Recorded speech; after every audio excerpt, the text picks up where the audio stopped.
Alright guys, we're gonna start supper. So I don't know if you can see it in this pot right here though. We got some boiled chicken going on. So what we're gonna do is gonna boil this chicken right here. We're gonna have baked chicken, and we're gonna have, I just went totally blank. We're gonna have fried cabbage with corned beef and hash. So what we're gonna do is we're gonna put water in our cast iron skillet. We're gonna take some bacon grease that I had from yesterday. We're gonna turn our eye on right here. And we are going to let that get started and let it start simmering. And boy, oh boy, do I have a story for you guys. So, I'm gonna make milkshakes also for dinner. Well, that's my tea. I'm gonna put that away and throw this away because it's my ice cream lid. Oh, what a story. So I have a mother who has Munchausen syndrome, and she's pretty weird because ever since I've grown up with her, she raised me, and growing up with her, she's had every disease known to mankind except for AIDS. That's about the only thing I can think of. And the other day I got to put my milkshake ice creams up here. The other day she came to the house. Oh my gosh. No, she didn't come to the house. I think it was like 3 weeks ago she had a colonoscopy done, right? Because her father died of colon cancer, and so she has to get like routine colonoscopies. They find polyps in her, but they take them out all the time. All of them benign. There's nothing really going on with that. I'm telling you, she's had every disease known to man. She's had some kind of Hashimoto disease. She's had iritis. She has arthritis. She used to have lupus. She used to have pancreatitis. She used to have sepsis. Okay, keep in mind, this is not real. That's why I think she's got Munchausen. But anyway, so when they take polyps out of you, they send them off for biopsy, make sure they're non-cancerous and all that good stuff. Well, a week later, she had to go for her results, and she calls me. I got your results in, and me, being ugly as I am, I said, "You got cancer, don't you?" And she said, "Yep."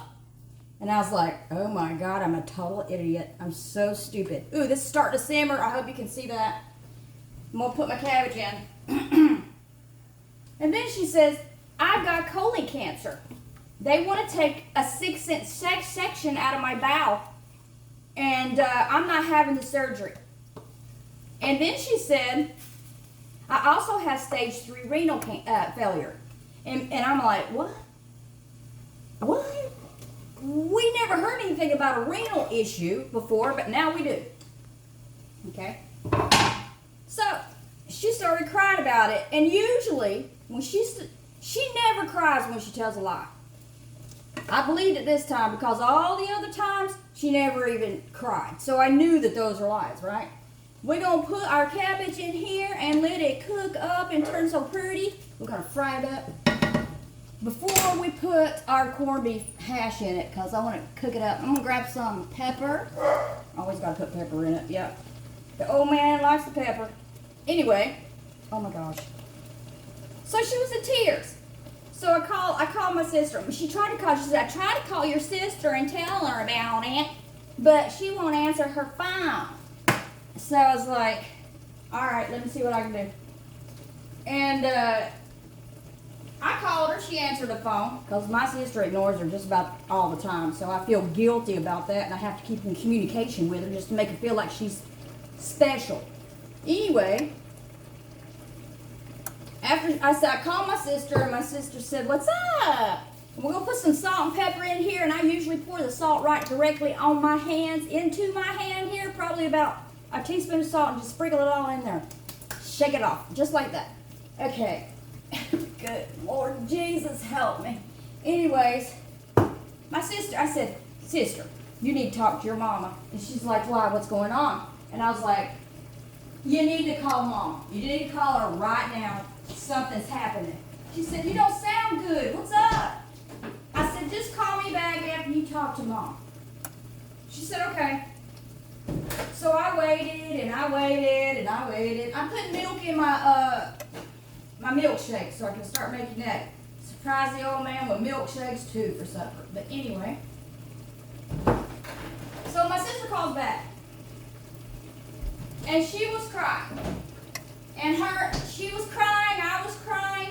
And then we both said, she's like, I feel so guilty. I feel so guilty because I don't know what to believe. And I was like, yes, so do I. She said, I want to go over there. I said, okay, go on over there. So she goes over there because she wants to see papers. She wants to see where it says on paper that this woman has cancer and has renal failure. So she gets papers and she sends the papers to me. The papers say nothing about renal failure at all. Said nothing about cancer at all. Said that she had a small cluster in her colon that could potentially be cancerous in about 10 to 15 years. Now keep in mind, she has colonoscopy every year, so this just has developed. And it takes 10 to 15 years for it to go into full-blown cancer. And she's already 67 years old. So nothing was wrong with her. So what she did, my sister was texting me as she was over there, and I said, what is mom doing? She said, mom is getting all dolled up to go to Tommy's house. I'm like, what? Tommy is her brother. She said, yeah. She sent me a picture of her where she got this little nice outfit on, and she was posing for the camera, smiling ear to ear. She finally gets to tell somebody that she got something bad. Okay, but we already know that she don't. Because she went through her chart that's online in the hospital because, it was okay for mom because mom gave her the password and stuff like that to get in there. So she started going in the history, back in the history of what she's had. I'm going to put my milkshakes in the freezer. And she got absolutely nothing wrong with her. For years she said she had pancreatitis and she didn't. Okay, there was no word on those papers that said anything about pancreatitis. Everything in her biopsy was what?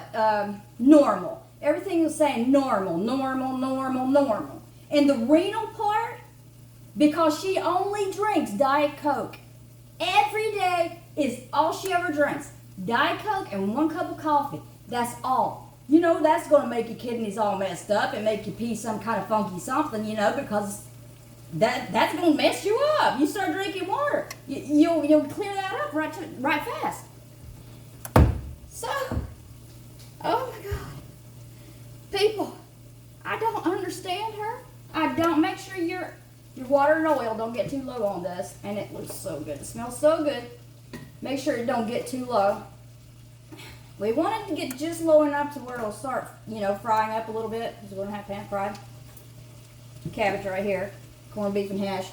And my chicken is still boiling. So I usually boil it before I put it and bake it because make sure it's done. Because one time I made chicken, me and my husband, I think we were married about a year and I made chicken. We were at, was at home and I was barbecuing it on the grill and I guess I didn't cook it thoroughly. I was young and stupid. Poor guy ended up with salmonella. He almost died, poor thing. But anyway, he made sure he'll take my chicken apart, pick through it, fry through it. If he finds anything pink in there, I have to cook it over again. Stick it in the oven, do something with it more. Microwave something. Because he pooped and he vomited, I bet, for about 4 days, that poor little thing. But anyway, I don't blame him. I can cook now. I'm 50, so I can do it now. Oh, the chickens are boiling now. Good on my cabbage. I'm going to raise it up to medium heat over there. Okay, so, holy cow, you're not going to boil over. No, she's going to boil. She's coming over. She's coming over. I stopped it. Okay. Come on now. That was not very nice at all. Alright. We'll stick you back on low because we want to get you good and done. But anyways, I thought you might enjoy that little story. And if anybody else had a story like that, I would like to know, because I feel awful. I'm putting a little bit more bacon grease in here. We're talking southern food right here, so we got to put grease or bacon grease, something in our food. Okay, make it good. Lots of salt and pepper. And I see not enough pepper on there. We're gonna let her fry a little bit more. Golly, that cabbage smells good. Anyways, not time to add the corned beef and cabbage, that's for sure. Okay, so